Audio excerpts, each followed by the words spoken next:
Segundo Reis, capítulo 2, versículo 15. Diz assim: quando os discípulos dos profetas, vindos de Jericó, viram isso, disseram: o espírito profético de Elias repousa sobre Eliseu. Então foram ao seu encontro, prostraram-se diante dele e disseram: olha, nós teus servos temos 50 homens fortes, deixa-nos ir à procura do teu mestre. Talvez o Espírito do Senhor o tenha levado e deixado em algum monte ou em algum vale. Senhor Deus, eu quero te pedir, Pai, nesse momento, que o teu Espírito Santo, Senhor, possa estar presente na vida de cada um e nesse momento, nessa igreja, como eu sei que está, Senhor. Mas que ele possa também se manifestar, ó Pai, através da tua palavra, através do teu ensino, e que, Senhor, as nossas mentes, nosso coração seja aberto nesse momento, para podermos ouvir e entender a tua palavra, Pai.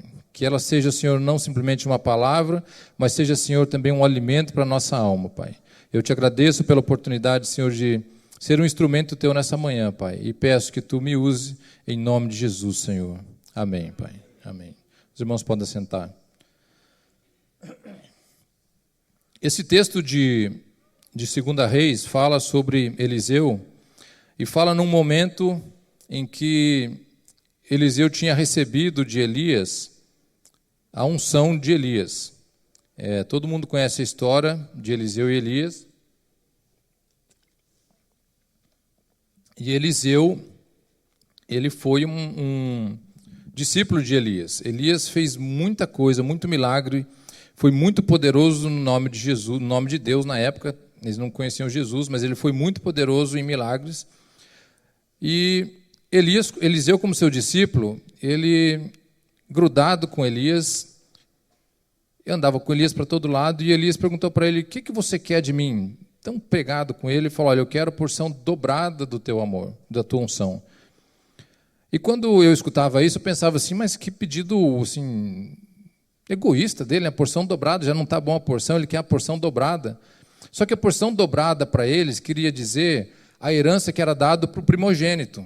Então não é porque ele queria o dobro do que o Elias tinha, é que ele queria ser reconhecido como o primogênito, ou seja, aquele que estava sempre com ele, o mais importante dos filhos. É isso que ele estava pedindo para Elias. E Elias falou para ele: então tá bom, é uma coisa difícil que você está me pedindo, é grande. Você vai conseguir, só que tem uma coisa, você não pode, você tem que me ver ser levado quando Deus me levar, você tem que estar comigo. E por causa disso, Eliseu seguia Elias todo o tempo. Todo o tempo ele estava com Elias porque ele queria, ele buscava isso. Então a gente vê que Eliseu era realmente um homem determinado. É um homem que sabia o que queria. E Eliseu não começou assim, ele começou humilde. Quando Elias chamou Eliseu estava trabalhando, Eliseu estava arando o campo, quando Elias passou e joga a capa sobre ele, isso num sinal de chamado, e ele aceita naquele momento, ele larga o que ele estava fazendo. E eu já vejo aqui um primeiro ensinamento para a nossa vida. Primeiro, porque Deus não chama quem está desocupado. Deus chama quem está trabalhando. Se a gente vê várias pessoas, vários discípulos que foram chamados na Bíblia, não pode lembrar de Pedro também, ele estava trabalhando. A Bíblia não fala, estava lá Pedro tomando sol na praia, na areia, por causa estava sem emprego. Aí Jesus viu ele, falou: vem aqui, você não está fazendo nada, vou te ajudar, vou fazer alguma coisa de você. Não, Pedro estava trabalhando, Pedro era pescador, ele não estava tomando sol na praia, ele estava trabalhando. E muitas vezes a gente fala assim: Deus, eu tenho tanta coisa para fazer, não dá para mim fazer isso, não dá para mim assumir essa responsabilidade na igreja, ou não dá para mim fazer isso aqui ou aquilo ali, porque eu estou tão ocupado. E Deus está falando assim: olha, mas é você ocupado que eu quero. É você que está trabalhando, você que está ocupado que eu quero. Porque você tem que reconhecer o que é mais importante, é o teu trabalho ou é o trabalho de Deus. E essas pessoas souberam reconhecer. Eliseu soube reconhecer isso. Eliseu também tinha uma coisa que nós, quando buscamos alguma coisa, temos que ter: a determinação. Quando ele quis a porção dobrada de Elias, ele teve que se sujeitar a estar do lado de Elias todo o tempo. E teve, nesse percurso, no final do 1 Reis, quando ele narra essa transição de Elias para Eliseu, Elias fala assim para Elias: eu estou indo para Jericó, você fica aqui. Ele falou: não, eu vou com você. Eu estou indo para não sei onde, você fica aqui. Não, eu vou com você. Porque ele sabia o que ele queria. Às vezes a gente até quer alguma coisa, né? Nós temos aqui a quarta-feira de milagre, né? Muita gente vem aqui buscar alguma coisa, a gente até quer alguma coisa, mas a gente não tem determinação para chegar até o final e conquistar aquilo que a gente quer. É muito fácil, às vezes, a gente desistir, né? Demora um pouquinho, começa a demorar, já não, acho que Deus também não era tanto assim que eu queria, mas às vezes não era tanto assim, a gente acaba desistindo. Deus não quer filhos desistentes. Deus não quer que você, como a gente diz, nade e morre na praia. Não, Ele quer que você continue nadando, porque a vitória é certa. E é isso que nós vamos ver essa manhã. Nós vemos também, eu vejo, que Eliseu, era um homem de reputação. Era um homem de reputação porque, mesmo onde ele não estava, as pessoas já sabiam dele. E muitas vezes, nós não nos damos conta do quão forte é a nossa reputação no meio das outras pessoas. A gente, às vezes, não sabe, mas as pessoas estão olhando o que a gente está fazendo. Então, a nossa reputação, muitas vezes, fala muito mais do que o que nós falamos. A nossa reputação, aquilo que as outras pessoas veem da gente, expressa muito mais do que a gente tem de expressar para as outras pessoas. Eu posso tentar expressar uma atitude de bondade, de misericórdia, de calmaria, e, de repente, lá no meu trabalho, onde todos vocês não estão me vendo, eu sou outra pessoa, só que aquilo ali reflete, a minha reputação reflete depois em outro lugar. Então não adiantou eu tentar passar toda uma imagem bonitinha se eu, na verdade, não sou aquilo ali. Então, Eliseu tinha essa reputação. Eliseu tinha isso, e nós vamos ver mais para frente, que foi essa reputação de Eliseu que conseguiu fazer um milagre no texto que a gente vai ler. E tem mais uma característica de Eliseu. Eliseu era um homem agradecido. Agradecido, eu posso ver pelo menos um texto que diz do agradecimento de Eliseu. Quando, nas viagens dele, ele passava numa cidade que existia uma mulher rica, e a mulher convidou ele para dormir na casa dele. E ela falou assim, olha, toda vez que você passar por aqui, venha dormir na minha casa. Falou, toda vez que você passar aqui, venha dormir na minha casa. Gente generosa com Eliseu. Ela não precisava fazer isso. Mas ela falou assim, toda vez que você passar, venha dormir aqui. Ela tanto gostava de fazer isso, que ela decidiu construir na casa dela um quarto só para Eliseu. Falou, olha, agora está aqui esse quarto de tijolo, não era uma tapera, um quartinho bem feito, de tijolo, no segundo andar. Eu imagino que talvez com uma escada com acesso lateral, alguma coisa para ele poder ter privacidade, para poder ter liberdade. E um dia ele está lá e fala para o discípulo dele, o que a gente pode fazer para poder agradecer ela? Porque ela tem tudo, né? Uma pessoa rica, tinha de tudo, o que eu posso fazer? Aí o discípulo fala para ele assim, ela não tem filhos. E aquilo era uma coisa importante, uma família sem filhos, não tinha herdeiros, não tinha continuação. E ele fala assim, então é isso. E ele profetiza sobre a vida dela que ela ia ter um filho. Apesar dela já ser de idade, ela profetiza e ela fala assim, eu não quero que você me dê falsas esperanças. E ele fala assim, olha, nessa mesma época, no ano que vem, você vai ter um filho nos teus braços. E ela fica preocupada, fala, mas como assim? Não me dá falsa esperança, porque eu vou ficar naquela expectativa de ter, e às vezes a coisa não vai acontecer. Quando foi no ano seguinte, naquele mesmo ano, naquela mesma época, ela estava com os filhos no braço. Então, nós vemos a gratidão de Elias, ele tentando fazer alguma coisa para ser grato. Mas, às vezes, talvez demais a gente querer se comparar com Eliseu, né? A gente fala, mas Eliseu foi um profeta, recebeu a assunção, recebeu tudo isso. E eu não quero me comparar com Eliseu, apesar que eu devo, porque cada um de nós tem esse mesmo espírito dentro da gente. O poder que havia na vida de Eliseu habita na vida de cada um de nós. Basta a gente querer usar e a gente colocar isso em prática. Mas se a gente, não, é muito, Eliseu é demais. Então, outros personagens nessa narrativa de Eliseu, eu acho que a gente pode se enquadrar, eles são mais simples, são pessoas comuns e que a gente pode se identificar com eles. E é esses personagens que eu queria me deter essa manhã. Porque, às vezes, a gente falar de Eliseu pode parecer assim, uma coisa muito longe. E sempre quando eu falo nas quintas-feiras, eu sempre procuro trazer a Bíblia para o dia atual, para o dia de hoje. O que eu posso fazer com isso daqui? Porque se tem um ensinamento na Bíblia, eu creio que esse ensinamento é para mim hoje. Ele serviu para aquela época, tem um contexto de tudo aquilo que estava acontecendo, mas a Bíblia, como a gente fala, é viva. Então, se ela funcionava para aquela época, tem que funcionar para mim hoje. Eu não tenho um profeta que vai estar andando de lá para cá, com um monte de discípulos, como era aquela época, mas eu não preciso necessariamente usar da mesma forma que estava aqui, eu tenho que ver o que aquilo se aplica na minha vida. E é isso que eu quero ver hoje. E eu vejo um discípulo, vamos colocar um desses discípulos, essas pessoas que são secundárias, vamos dizer assim, nessa narrativa de Eliseu, e o nome dele é Gease. Gease era um discípulo de Eliseu que vivia junto dele o tempo inteiro. Tanto que nessa situação da mulher sumanita, que pediu que ele falou que ia ter o filho, Gease estava com ele. E ele falava assim: o que ela precisa? E Gease que deu a ideia, falou: ela não tem filho. Aí ele falou: então vai lá e fala com ela, chama ela aqui. Ou seja, Gease era aquele discípulo que estava sempre do lado de Eliseu. Ele conhecia Eliseu, ele viu os milagres de Eliseu, ele viu o poder de Deus sendo manifestado através da vida de Eliseu. E ele estava aprendendo com aquilo, ele estava ali aprendendo e aquilo ali manifestando na presença dele, e ele vendo aquilo tudo acontecer.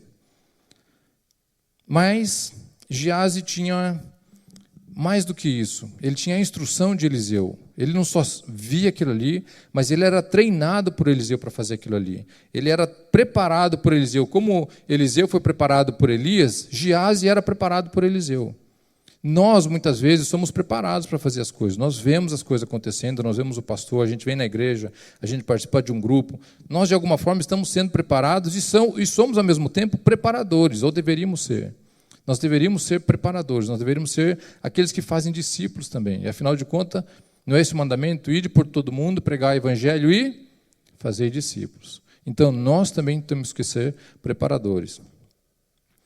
Mas acontece numa situação em que Eliseu cura Naamã. Todo mundo sabe essa história, né? Naamã, um general poderoso. E Naamã, na verdade, tinha duas doenças: a lepra e o orgulho.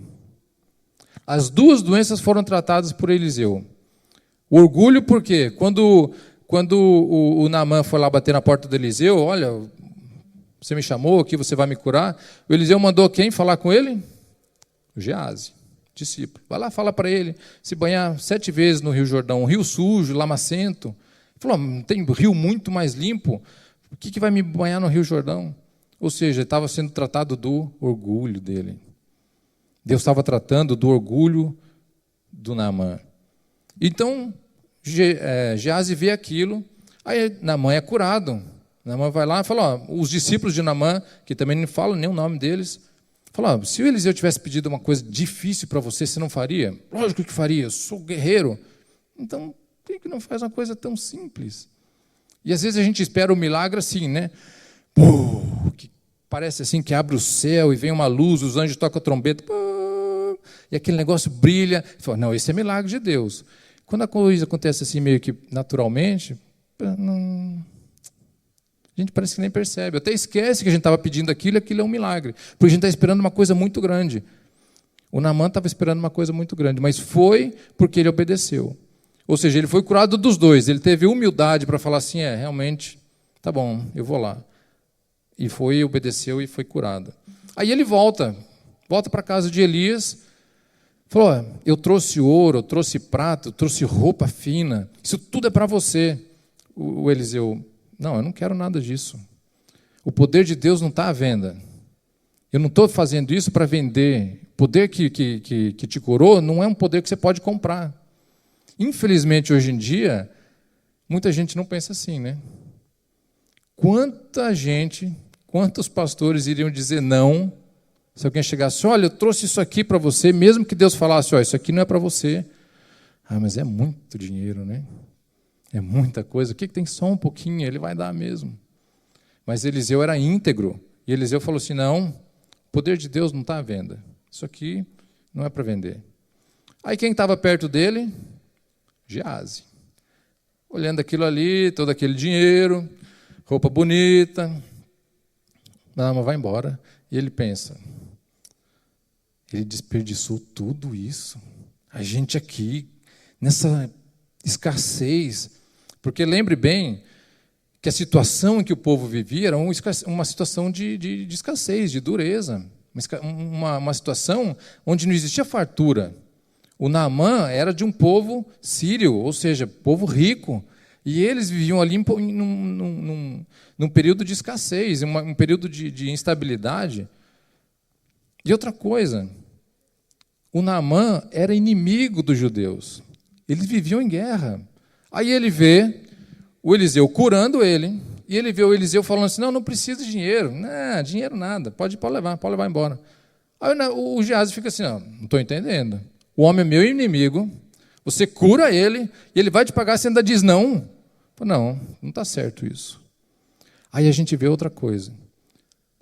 Como que funciona a graça de Deus? Quem que somos nós para merecermos a graça de Deus? Naamã, ele não merecia a cura, mas pela graça de Deus ele foi curado. E quem que somos nós para merecermos essa graça de Deus, para merecermos a salvação? Às vezes a gente acha que a gente é muita coisa, né? Fala, não, fulano nem merece. Quando a gente vê como acontecia com o Estado Islâmico, né? Decapitando os cristãos, o primeiro sentimento que vem é aquele sentimento de ódio, né? Que coisa, como é que pode uma pessoa dessa? A pessoa tem que ir para o inferno. Mas Deus morreu por ele também. Deus morreu por ele da mesma forma que morreu por mim. E eu não tenho nada mais do que ele. Eu posso não pecar contra ele, posso não ter matado ninguém degolando. Mas quantas vezes a gente mata as pessoas na língua, falando? Então a gente se acha merecedor de uma coisa que a gente não é. E então Deus mostra aqui nesse momento de que ele estava curando Naamã, não porque ele merecia, mas por causa da graça de Deus. Favor imerecido. Ou seja, ele não merecia aquilo, mas Deus, pelo amor dele, curou ele. Aí o Geazi vê todo esse cenário acontecendo e fala, não é possível. Aí Geazi tem um plano. Pum. O diabo coloca uma sementinha na cabeça dele. Por que você não vai lá? Conversa com ele. Às vezes você consegue um pouquinho desse dinheiro, é muito dinheiro. Eu pensei, ele ia dar mesmo, né? Já estava disposto a dar para ele, para mim. Aí eu vejo uma coisa. Eu costumo dizer assim, alguém pode dizer que é honesto até o momento que teve a oportunidade de roubar e não roubou. Enquanto você não tem a oportunidade de roubar, você fala, não, eu sou honesto. E eu falo isso porque uma vez eu escutei um político falar isso para mim. Ele falou, olha, o político que não roubou e dizer que é honesto, se ele não teve a oportunidade de roubar ainda, ele não vem me dizer que ele é honesto. Por quê? Porque às vezes as coisas acontecem de tal forma que, tipo assim, não, o dinheiro já está gasto mesmo. O que tem eu pegar? Já usou. E foi o que o Geazi pensou, falou, ele já trouxe, ia dar mesmo. O profeta fez o milagre, ele está grato, vou lá falar com ele. E sai correndo lá atrás do Naamã, chega na comitiva do Naamã, pô, Naamã, como é que está? E o Naamã, vendo ele, já sai do cavalo, da carruagem, o que aconteceu alguma coisa? O Naamã conhecia ele, porque ele tinha conversado com ele lá na casa do Eliseu. Não aconteceu nada, não está tudo bem. Assim, meio com aquela conversa mole, não, está tudo bem e tal. Pois mas você veio aqui, o que foi? Sabe o quê? Que chegaram 2 discípulos novos lá, e vieram lá da montanha, não sei o quê, e o Eliseu falou que, quem sabe, sei lá, uns 35 quilos de prata, você trouxe tanta prata, né? Uns 35 só tá bom. Claro que eu dou, não, 35 não, leva 70. Umas 2 roupas também daquelas, né? Leva também a roupa. Ele teve que mentir para conquistar aquilo que ele queria. Aí tá bom, Naamã dá para ele de todo grado, até aí ninguém ia ficar sabendo. Ninguém ia ficar sabendo. Ele fez uma coisa que o Eliseu não estava ali, ele olhou para o lado, não tinha ninguém conhecido. Naamã não ia voltar e falar assim, olha, eu dei para ele. Naamã não ia dar recibo, falou, eu dei para ele, está aqui, contabiliza que eu dei. Deu. Aí ele está voltando para casa, deixa os negócios na casa dele, e volta lá para a casa do Elias. Como se não tivesse nada acontecido. Tal. Eu imagino que se fosse nos dias de hoje, ele chegou lá e o Elias, Geazi, onde você estava? Eu te liguei, você não atendeu, deixei mensagem. Nossa, nem vi. Estava ali, não fazendo nada, não. Estava não, passeando. Estava sem sinal, meu celular, acabou a bateria. Aí, é. Geazi, meu espírito estava com você. Você acha que eu não te vi na hora que o Naamã desceu da carruagem falar com você? Imagina aquele momento do Geazi assim, ficou branco de medo. Falou, olha, com as coisas de Deus não se brinca. Por que você fez isso? A lepra do Naamã vai cair sobre você. E naquele mesmo momento ele ficou leproso. Geazi não era uma pessoa que não conhecia a palavra de Deus. Geazi não era uma pessoa que não entendia qual era o poder de Deus. Só que o dinheiro corrompeu o coração do Geazi. Hoje em dia, muita coisa pode corromper o nosso coração. O dinheiro, a fama, a posição social, os bens que a gente tem, são coisas que competem com o coração de Deus. Às vezes a gente troca a bênção de Deus por uma bênção momentânea, por uma fama momentânea, por uma conquista momentânea, e a gente perde toda uma vida eterna por causa de uma coisa que vai passar aqui, ó, rapidinho. Então, esse é o primeiro tipo de crente que eu queria falar essa manhã. O crente que é corrompido pela cobiça das coisas do mundo. Quando você coloca outras coisas na frente das coisas de Deus, você coloca coisas que vão competir com as coisas de Deus, e você acaba deixando de entender quais são as prioridades da nossa vida. Deus em primeiro lugar, e todas as outras coisas vão ser acrescentadas. Não, eu quero primeiro o meu carro, o meu trabalho, a minha casa, aí Deus vem aqui me ajudando, dá suporte, como se Deus estivesse segurando tudo para a gente e as coisas estejam em primeiro lugar. E não é isso que Deus quer da gente. Esse primeiro crente aqui é o crente que conhece a palavra, é o crente que vê as coisas acontecendo, mas é que o crente que o coração dele ainda não está firmado no cerne da palavra de Deus. Esse é o primeiro crente de Geazi. Aí nós temos um outro exemplo. E esse outro exemplo está lá em Reis, 2 Reis, no capítulo 2, do 15 ao 17. E ele é um outro discípulo que também fazia parte dos discípulos do grupo de Eliseu.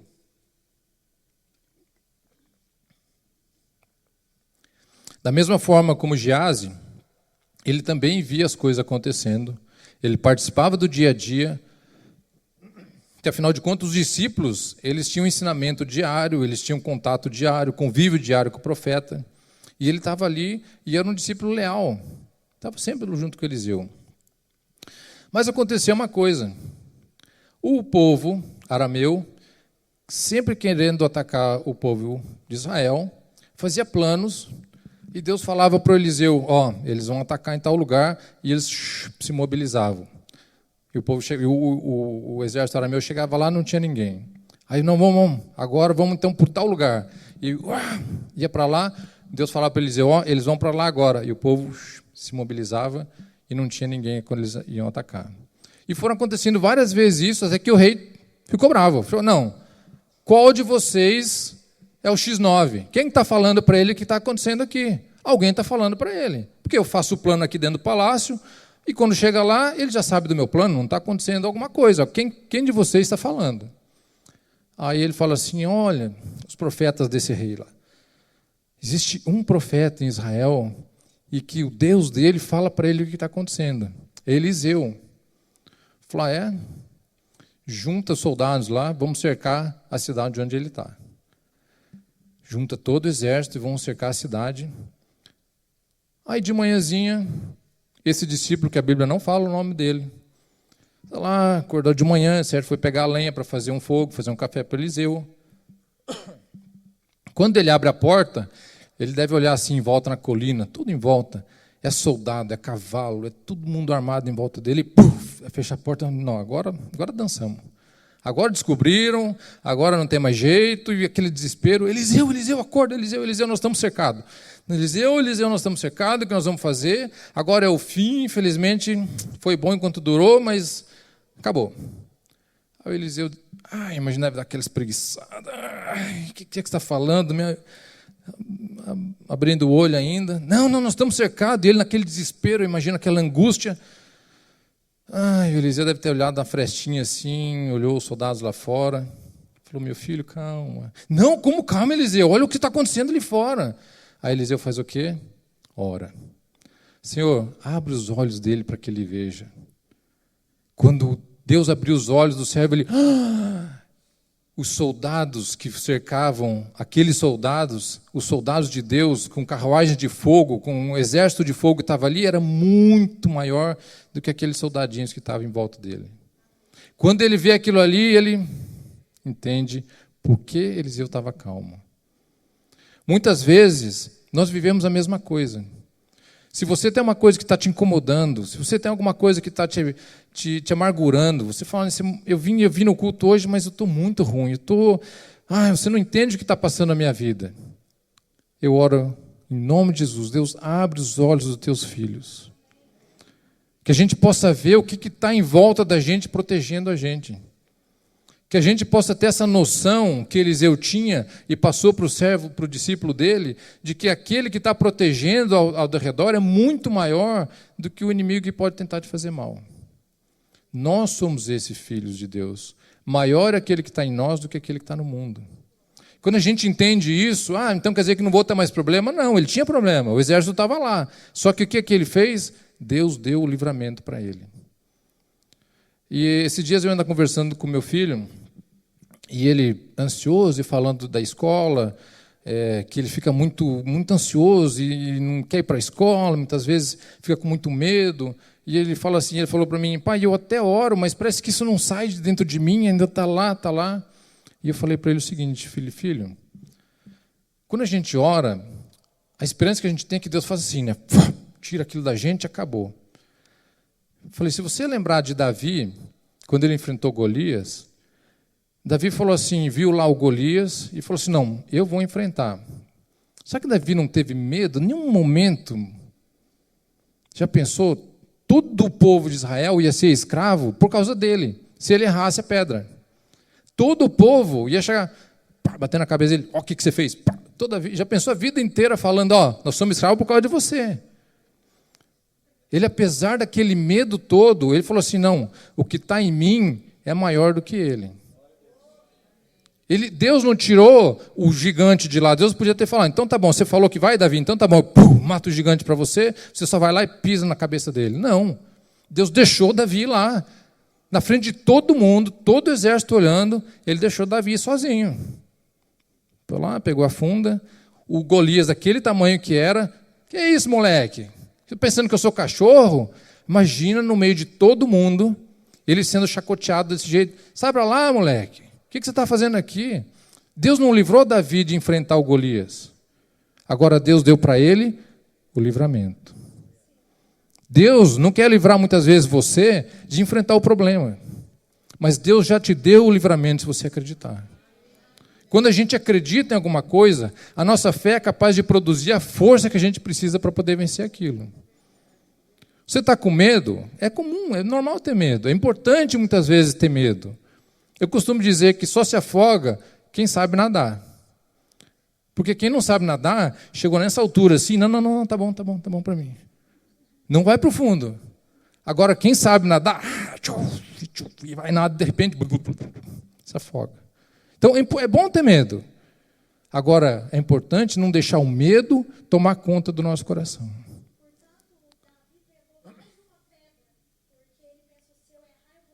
Exato, ele foi preparado. Ele falou, e se eu erro a primeira, ele vai correr em cima de mim, eu atiro a segunda, e se não der, eu tiro a terceira. Mas Deus deu o livramento para ele na primeira pedra. Nós não sabemos quando Deus vai dar o livramento, mas nós temos que ter certeza que Ele vai dar o livramento. É isso, essa certeza que a gente precisa ter.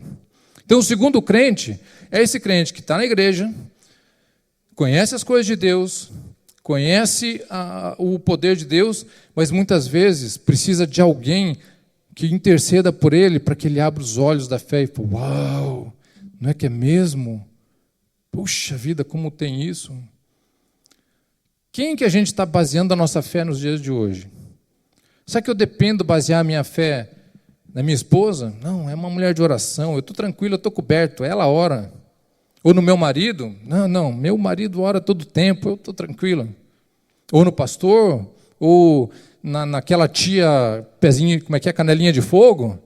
Ou, Glória, aquela mulher que ora o tempo inteiro, tia, ora por mim, o crente 6 horas, né? Ora por mim, 6 horas por mim. Está sempre confiando em alguém, sempre confiando em alguém. Nós somos chamados para ser sal da terra. O sal tem que ter sabor. Agora, tem muita gente que é sal no saleiro. Ou seja, está no meio de um monte de crente, está no meio de um monte de poder, e ele não precisa ter, nem mistura, nem percebe que ele não tem sabor. E a gente acha que, fazendo isso, a gente está enganando a Deus. Não, porque eu estou no meio daquele fervor, aquela coisa, mas eu não vivo aquilo. Só que eu estou naquele meio, então, não, está tudo legal porque eu estou no meio daquilo. Só que nós vamos ser olhados individualmente. Eu lembro de uma vez, um amigo meu estava aprendendo a tocar saxofone, e ele falava assim, não, é difícil, é muito complicado. E eles iam fazer uma apresentação. Aí, no ensaio, ele percebeu que se ele errasse uma nota, ninguém percebia, por causa de todo mundo tocando junto, ele podia... Mas aquele som de todo mundo junto cobria a nota errada dele. Ele falou, não, é tranquilo, eu fiquei tranquilo, porque eu vi no ensaio lá que eu posso desafinar aqui, mas porque o contexto está indo bem, as coisas estão indo bem. Às vezes a gente, como crente, é do mesmo jeito, vou desafinando e vou junto com a banda e estou todo alegre porque está todo mundo indo bem. Só que eu não procuro me corrigir, eu continuo desafinado. Não, ninguém vai perceber mesmo. Até o momento que, de repente, a banda para, só vai ficar você fazendo um solo. Se a gente vai fazer um solo na presença de Deus. E Deus vai falar, toca, meu filho. E a gente vai apresentar o que para Deus? Eu sempre vejo o pastor aqui falando, deixa eu confessar uma coisa para os irmãos. O pastor não fala assim? Deixa eu confessar uma coisa para vocês, então. Eu lembro quando eu era mais novo, lá no Brasil, parece que a gente via muito o mover do poder de Deus, a gente via muita gente endemoniada, muita coisa assim de possessão. E eu lembro uma vez que eu pensei o seguinte, a gente tava o pastor, eu e mais umas 2 pessoas, e a pessoa ficou endemoniada e começou aquela agitação e todo, o pastor orando, eu orando. Aí veio na minha cabeça assim, e se o demônio começar a falar o que você faz? O medo que me bateu assim, eu até fui mais de longe, assim, deixa eu orar daqui de longe, assim, porque se ele apontar, ele vai apontar para quem está perto, né? Não vai falar de mim. Porque eu era um sal no meio do saleiro que não tinha sabor. Eu vivi muito tempo desse jeito, um sal no meio do saleiro que não tinha sabor. Então, eu conhecia das coisas de Deus, eu conhecia da palavra de Deus, agora eu não tinha sabor. Eu não me preocupava em ter sabor, porque eu estava naquele meio. Mas eu tinha essa preocupação. Quando o demônio começava a se manifestar, puxa, se ele começar a falar, ai, vai que ele fala alguma coisa de mim. Porque são coisas que eu sabia, as pessoas não sabiam. Hoje eu entendo que eu individualmente tenho que ter sabor. A Fabiana, minha esposa, meus filhos, cada um deles tem que ter sabor individualmente. Nós, como crentes, temos que ser assim. Eu não posso viver na aba do chapéu do outro. Porque o dia que eu for chamado, Deus vai prestar conta da minha vida. Aí nós temos um terceiro tipo, um terceiro exemplo nesse texto, que é uma menina. Essa menina ela está lá no texto de 2 Reis, no capítulo 5, só fala ela nesses 2 versículos, 2 e 3. Ela era escrava, ela foi capturada numa dessas investidas da Síria contra Israel. Aí a gente pensa assim, corta a cena só nesse cenário, uma menina sendo capturada, escrava, sendo levada para a Síria. Oh, que dó, né? Acabou a vida da menina. Como é que Deus permitiu isso? Fazia parte do povo de Deus, estava ali tão bem, no meio do saleiro. Agora é tirada dali, levada escrava, e vai servir na casa de quem? Naamã. Naamã é um cara durão, não era um cara mole, não. Ela era escrava, ela vai servir na casa dele. Eu imagino que no começo, aquela adaptação, ela bem tímida, com medo. Aí, de repente, ela começa a ver aquele homem forte, valente, chegando da guerra, começando a tirar a armadura, aquela vergonha da lepra, aquela vergonha de ser doente. E ela, lógico, olhando aquilo ali, eu imagino Naamã conversando com a esposa dele, essa coisa, essa lepra, não sei o quê, essa doença, me incomoda. E um dia ela chega para a esposa de Naamã e fala assim, se ele fosse falar com o profeta de Israel, ele curaria o Naamã. Parece simples, né? Fala para ele se ele fosse. Veja o que ela fez. Ela escrava, sozinha, falando com a esposa do Naamã, um cara super importante, um cara super poderoso. Se ela desse um conselho e o Naamã fosse lá e passasse vergonha ou não acontecesse, o que ia acontecer com ela? Ia morrer, com certeza ela ia morrer. Ou seja, ela arriscou falar pelo seu senhor, porque ela cria que o poder que estava em Eliseu podia curar o mestre dela. Ela cria nesse poder. E esse é o terceiro tipo de crente que eu quero falar. É aquele crente que parece que está perdido, aquele crente que parece que tudo acontece contra ele, aquele crente que parece que todas as coisas são contrárias, mas ele permanece firme na palavra. E aqui a gente vê por que foi importante a reputação de Eliseu. Por que foi importante Eliseu ter a vida que teve? Porque senão não ia chegar nesse ponto. Se Eliseu não tivesse uma reputação, ela não ia falar assim, leva lá no Eliseu que ele consegue curar ela. Ele ia, não, podia até mandar lá no Eliseu, mas não, eu vi cada história do Eliseu que agora já fico com medo, acho que ele não é tanto assim também não.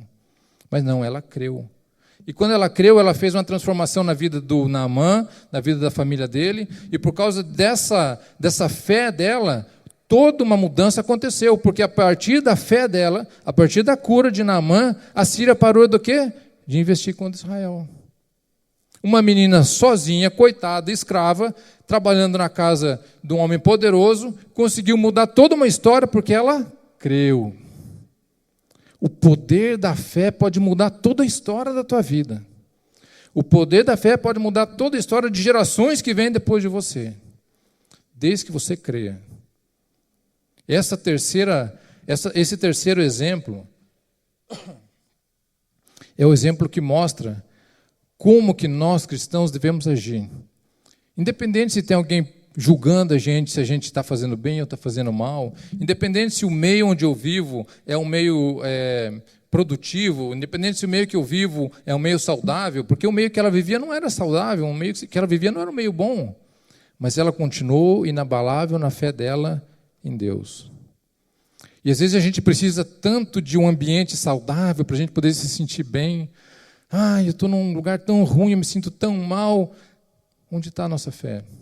Será que a minha fé está baseada no lugar que eu vivo? Está baseada no lugar que eu tenho contato? Quando a nossa fé está baseada nas circunstâncias, são essas coisas que acontecem.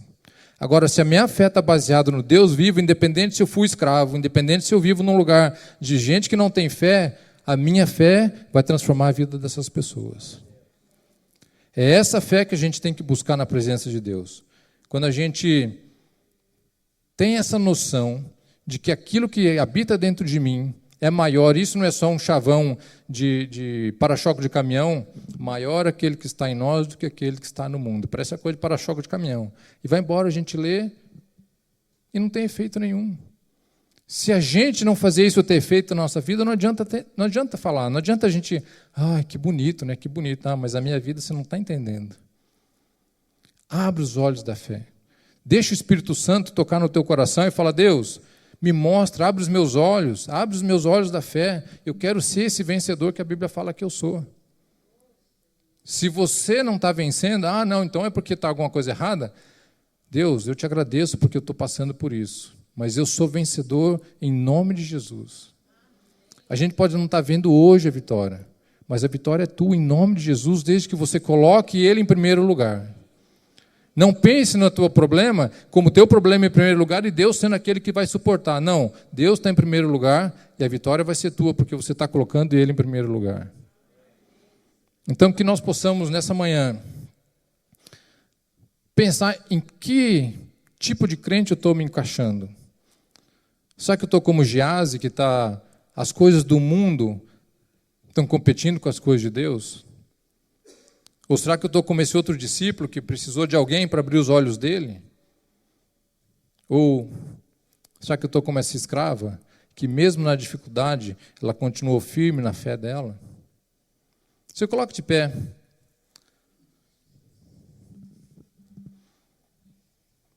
Eu queria orar com você nesse momento.